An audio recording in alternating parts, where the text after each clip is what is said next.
নাই, মনে করো ক্ষেত্রা 1 লাখ গিরবি, এইটার উপরে ফত্তনে কেমনে বেলে 3000 টাকা করে মাসে।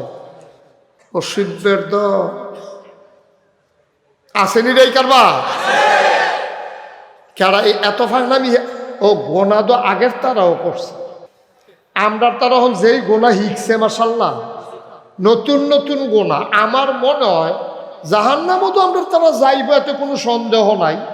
জাহান্নামও গেলে ফেরেস্তায় ফিরতো না, ওই আগে যারা জাহান্নামও গেছে হ্যাঁ তারাই ওহনের নতুন জাহান্নামীরারে ধরে ধরে ফিটা শুরু করবে।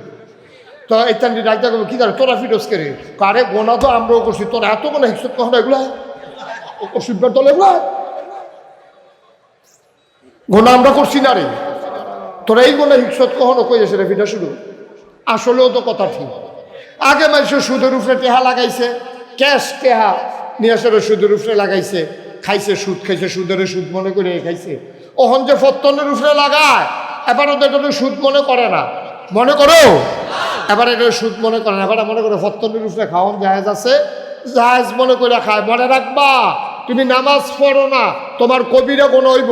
তুমি যদি কও নামাজ লাগে না, তুমি লগে লগে কাফের হয়ে যাবে। তুমি সুদ খাইছো, তোমার কবিরা গোনা হইব। তুমি যদি হালাল হারাম, সুদ খাওন কি আরাম না হারাম?